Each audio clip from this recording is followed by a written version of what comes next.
বন্ধুরা, আজকে আমরা একটা নতুন রেসিপি শুরু করব, সেটি হচ্ছে শিং মাছের পাতলা ঝোল। হ্যালো বন্ধুরা, আমি মাছগুলো কেটে নিয়ে এসেছি।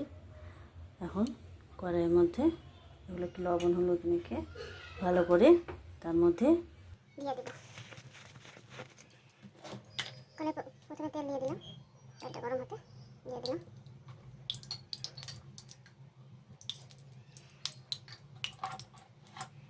তার মধ্যে লবণ হলুদ দিয়ে ভালো করে মাছটাকে কেটে নেব।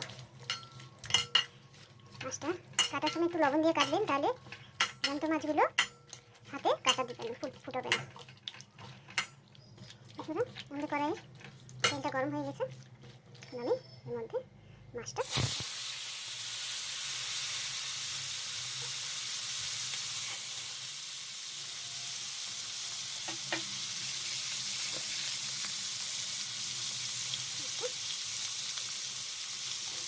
মাছটা বেশি ভাজতে লাগবে না, ভাজা দরকার নেই।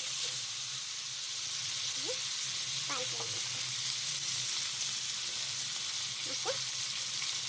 একটুক্ষণ হোক। হ্যালো বন্ধুরা, যে দেখো আমি মাছটা তুলে রেখেছি। মাছটা ভাজা হয়ে গেছে। খুব একটা বেশি ভাজবে না, তাহলে ঝোলটা স্বাদ লাগবে না।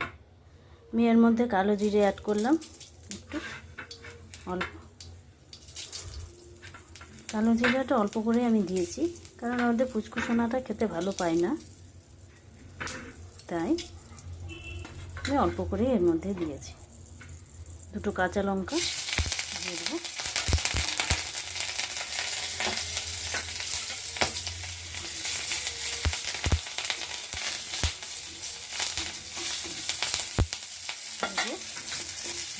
এর মধ্যে মশলাটা বেটে রাখা জিরে আটাটা আমি আগে বেটে রেখেছি।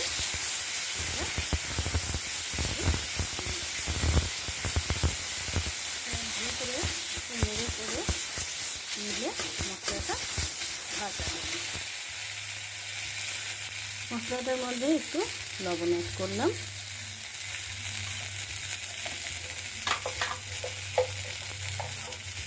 স্বাদের মতো, এবং হলুদ অ্যাড করলাম। দিয়ে মশলাটা ভালো করে একটু নেড়ে করে নেব।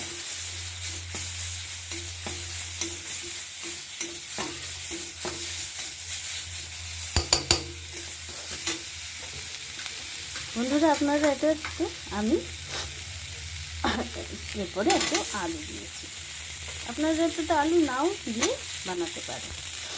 এখানে একটু আলু অ্যাড করলাম।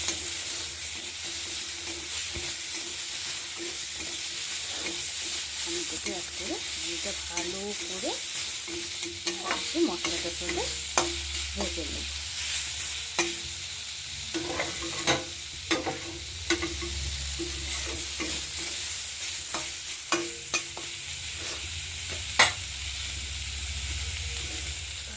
বন্ধুরা, আমি এটাতে কভার দিয়েছিলাম। দেখো আমাদের আলুটা ভাজা ভাজা হয়ে এসেছে।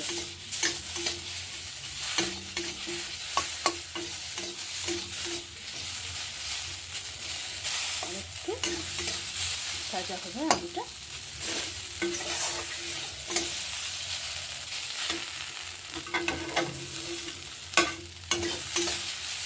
ভাজা ভাজা হয়ে এসছে। একটু ভাজা করলে আলুটা খেতে ভালো লাগে।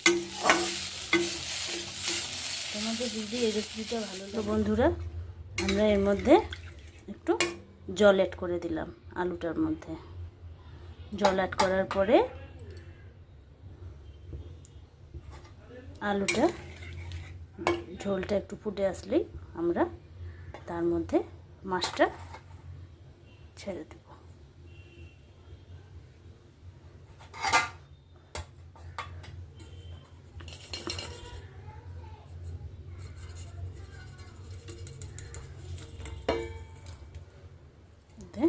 মাছটা আমরা মিলিয়ে নিয়েছি। আমাদের সুন্দর একটা রেসিপি তোমাদের জন্য আমি আজকে বানিয়েছি।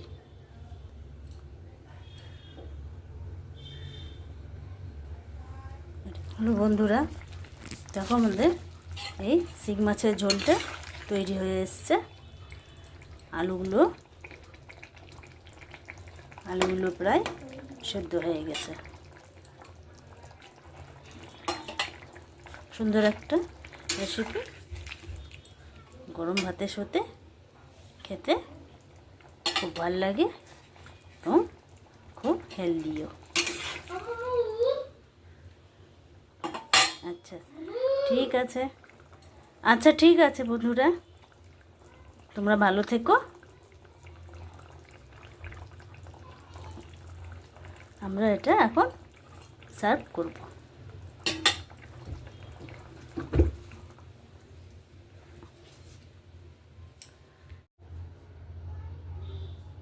তৈরি হয়ে গেছে শিং মাছের ঝোল।